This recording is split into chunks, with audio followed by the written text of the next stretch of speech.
Life is like a bicycle. To keep your balance, you must keep rolling. You must keep turning. You must keep moving. So says Albert Einstein.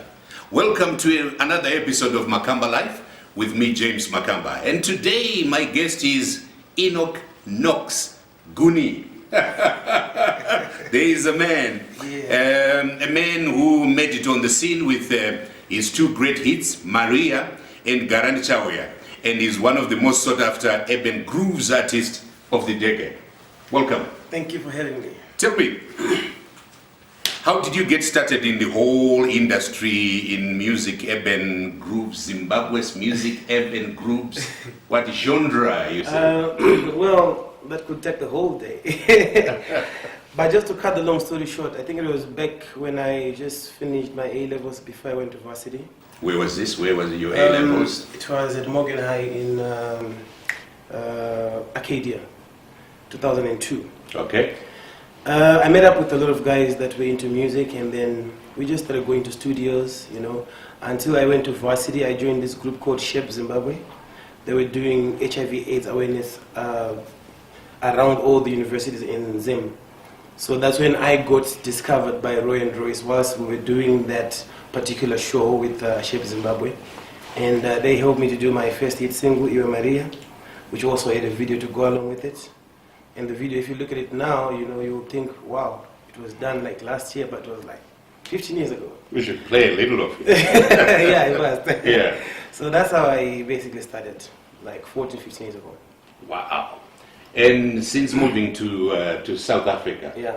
you just tell us what has happened? Well, I moved here with a producer of mine. His name was TPA, the Playboy. He's one of the people that I can say have nurtured my career to where it is now. Unfortunately, he passed away in 2011. And then we've been churning out hits from this end. And most people in Zimbabwe actually think I stay in Zimbabwe, but I don't stay there.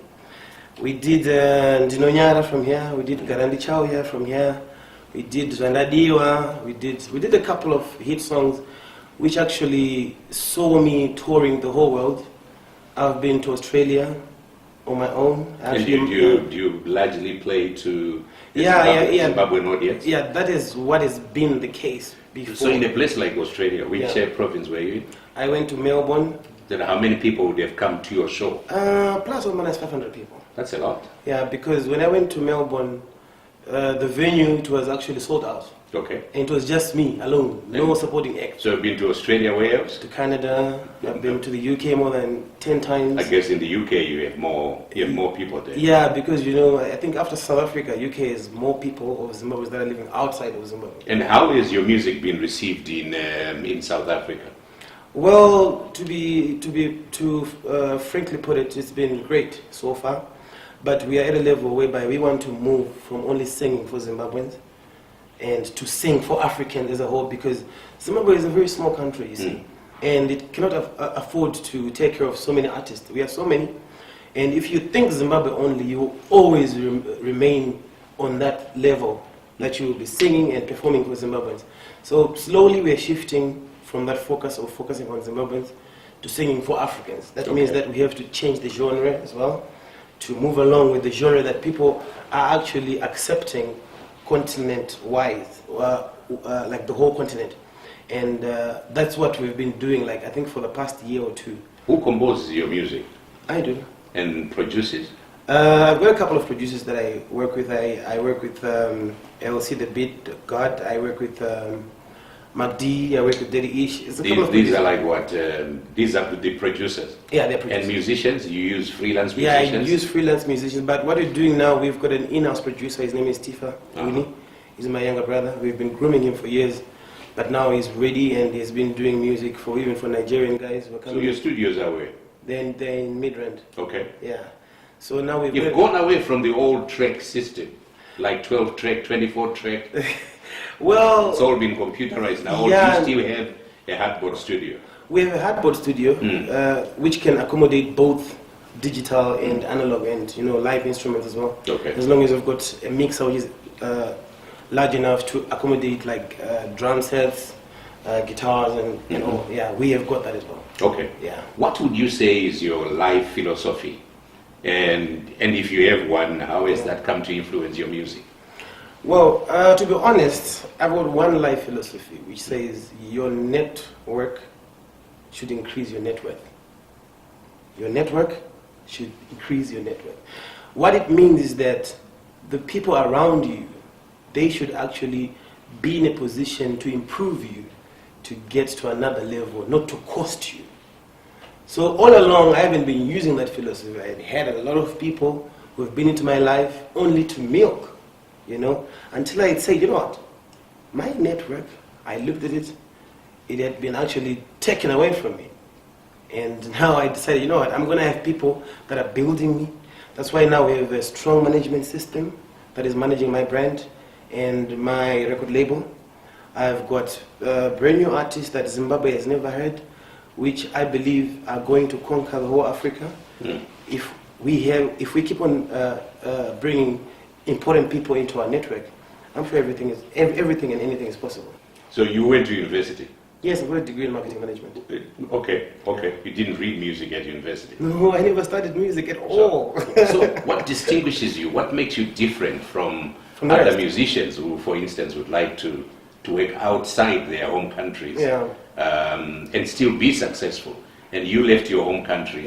You're now, based in a foreign country and going all over the world. So what distinguishes you? I think, number one, the fact that I went to school to start with, you never take away that from me, no matter what. And secondly, the fact that I understood the fact that you can't be a king in another country before you're a king in your own country. So most of the musicians that have left Zimbabwe, they've forgotten that they need to make it home first. They need to have a hit song in them. Every year they need to have something that's happening in them for them to remain relevant. So that's what I've been doing for the past couple of years. I've been making sure that every year I churn out a hit that is a hit in them. That gives me a platform to actually work on what I want to do because I'm already a king there. So that's what, basically I think, because I understand the fact that I have to make my people happy first before I can make Africa happy.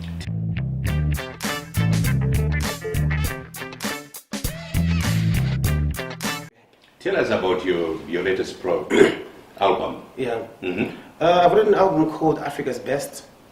We have been Africa's Best? Or Africa is Best? Africa's Best. Basically telling Africa that I am the best in Africa. And we've been working on this album for the past 3 years.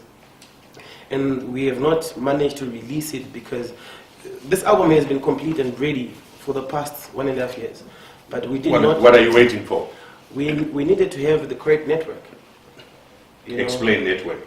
You have the studio, you have the session musicians, you have marketing team. We've got a product, but we do not have the correct network to put the product out there. We have the product. What has been needed is the people that will help us with the videos, because videos are very expensive. Like if you want to do one video, it costs like 50,000 rand to up to R1 million, and we don't have that kind of money. And for us to release that music without the videos, because now the industry has changed a lot. You can't release an audio, you're like wasting it. If you just release an audio without a video, you're wasting it. And you can't release a video which is poor quality at the same time. So you're forced to keep your music. If you know your music is good, you're forced to keep it until that time whereby Mr. Makamba comes and said, Nox, what's your problem? I know your music is good. I'll tell you, I need 50,000 for your video. Say, okay, come to my house on Thursday. Get the money. Then if I come back on Thursday, get the money. Give me 1 month. Boom, I'm Africa's best. Do you have a company? Yeah, we've got a company called Ice and Roses. Ice and Roses? Yeah, that's the name of the studio. You have a banker? Well, we've been doing everything pretty much in-house. Hand to mouth? Yeah, So my advice is that you get a banker, you get a financial advisor. Yes. In addition to your production team, so you need a producer, you write your own songs. At times you may want to record other people's songs. But you need a financial advisor, you need a bank account. Because what then happens is when you need money to shoot a video, you can ask the bank, to finance that. Because they can see your viability by the amount of money that you bring in from your shows and from your record sales? Yeah, that's very good advice, but you know, in this industry of music, it works very differently. If I give you an example, if you look at Wizkid, for example, he's a Nigerian artist. He's considered to be one of the best artists in the continent. Listen to his music without the video. Listen to our music with no video, because already there's no video. Without knowing who is who, you might actually say, our music is better. Mm-hmm. But because he has got people with money already who are willing to spend on him, I don't know how they can afford to pay a 200,000 rand video. I'm not sure how. But because he's got a lot of support from people in his country that are supporting his music, his government supports him, the media supports him, and at the end of the day, he's bringing foreign currency back because he's selling out stadiums in Uganda, yes, Sierra Leone, everywhere. Have you addressed the issue? A lot of artists, you know, do very well during their lifetime. Yeah. Then they die poor. Yeah. Have you addressed the issue of copyright? You know, do you get paid for your compositions? Do you get accurate records? Do you have access to records? You know, for your music sales? Okay. Do you get paid for composing your songs? Are all these things, you know, in place? Yeah, we've got a company that we are working on that actually specializes on publishing and distribution of all our music. So if you want to get our music, you'll get it on iTunes, on Amazon, you know, everywhere where it's And you get paid for. Yes, you get paid for it. After every 3 months, I get a statement. So your songs was bought how many times, was played on YouTube so many times, on Spotify so many times. This is how much you are worth right now because of that particular song. Okay. Yeah, so that's what we've been doing to try and address the copyright issue. Which musicians do you admire? Which musicians motivate you? Locally and internationally? It's a very difficult statement. It's a very difficult question. But I admire the works of people like Oliver Mtukudzi. Mm-hmm. He's been there for a long time and is humble. I admire his personality more than his music, because he's a very successful person, but if you meet him, he's still humble. I admire him. In terms of art and talent, I admire Chris Brown from the States. He's one person that is a full package. He can sing, he can dance, he can rap, he can... Have you started tattooing your body? Do you want to like Chris Brown. I would want to hear. I would want to hear. Okay. It's called King Lion. King Lion. Yeah, that's it. Can the camera pick that? That's a good beginning. Can you pick that, Mr. Cameraman? You got it. Yeah. Okay. Wow. So this tattoo, what it means? I'm a Shumba Totem. Okay. So King Lion. Nichinanga. Nichinanga. Ah. Mambo. This is Madzishe. Madzishe. Aiwa tinowa.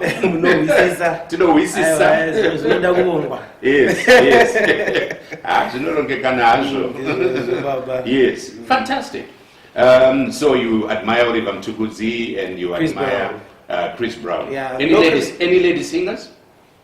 Obviously, I would like to mention Beyonce. She is very talented. She inspires you? Not really. I just enjoy her music. Are you married, by the way? No, not yet. No. Yeah. You have children? One, yeah. A boy or a girl? A boy. Okay. Does he dance He along? sings. Is he showing the signs? He sings a lot, but I'm trying to, you know, take him away from singing because I've been through it. I know the pros and cons. I don't know if he's strong enough, like me, to be still standing here and talking to you, Mr. Makamba. Yes. I don't want him to go that route. Okay. Yeah, because I'm one strong person, I know. It's an industry for tough guys. Yes. After what I've been through, a lot of things I've been through, nobody expected that I'll be here. Yes. Speaking to you on a very, very respectable program of yours. Music and politics dovetail. Okay? Yeah. And if you look at the just ended American election, you had a lot of pop stars, and, you know, rapping artists and, you know, performing for Hillary Clinton and basketball stars and different, you know, sports stars. In Africa, okay, has music started working with politics? For instance, yourself, is there a candidate that you have gone out to play for or to support? Okay. Or urge people to vote for him or her? I think this would actually require a different interview altogether, but I'm going to try and cut it short. Okay. I'm not into politics, but I love politics, but I don't stand out there, you know, voting or supporting anyone because it always works against the musician. The musician, the artist itself. I don't want to give examples of our home country, who is supported and where do they end up. I don't want to go there. Okay. But obviously, you know, along the career, when you have a hit song that every person in the country is dancing along to, you obviously get one or two people coming to you, you know, why don't you, help us? Why don't you do this for us? We'll do this. Endorse my campaign, come and play my rally and so on. But if you know what's good for you as an artist, don't mix politics with music. With music. No matter how much money you get, it will always come back to bite you. Is there a word that you want to leave for your, number one, for your followers, a message to your followers, and number two, to young people or other people who want to change careers? You are a graduate of marketing, you know, from the university, but you are in music. Yeah. Is there any advice which you would want to, leave out, a message to your fans or to those who are aspiring to get into the music industry? Well, what I want to say to, especially to my fellow, upcoming artists in Zimbabwe, it's not an easy game. It's not as easy as you think it is. Our industry is quite different in a way that you can come up with one song today, and there's one person up there who is in control of the industry, and they've got interest in you, and they'll make sure your song is the hit. And don't be fooled to think that your song is the hit because someone put buttons for you. The music industry works like that in Zim, not in Africa. In Africa, you have to work hard. If Africa is now your market, which is supposed to be the case, because Africa is a bigger market than Zimbabwe, as long as Africa is your market, you work hard every day, be in the studio, be creative. It's not easy, but it can be done because what man has done, men can do.